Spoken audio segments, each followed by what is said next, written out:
let's talk about why you'd want to weight lift, even though you're not trying to be a bodybuilder or an athlete. Maybe you're of older age, past 60. All you want to do is enjoy life.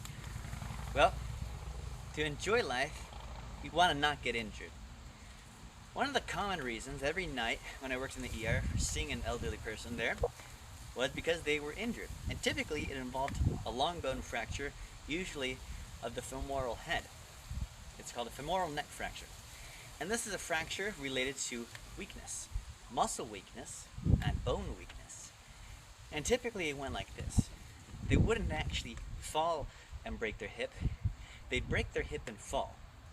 And this is in two parts.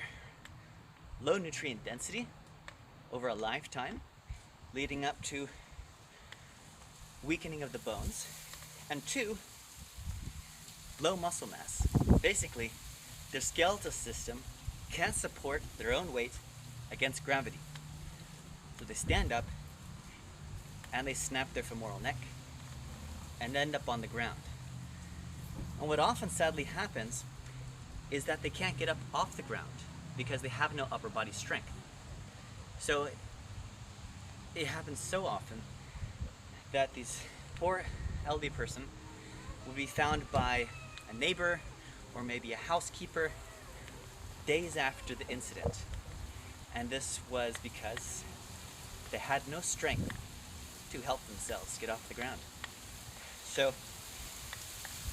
that's probably one of the biggest reasons you may want to start building your own muscle, even though you're of an older age and you don't really care about how you look.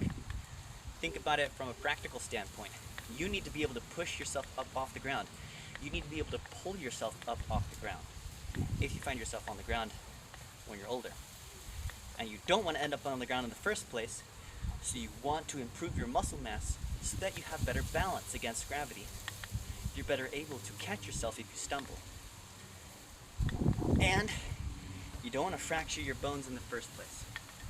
So build them with muscle training, with proper nutrition, and work at it every day. Every day is another day to not get injured.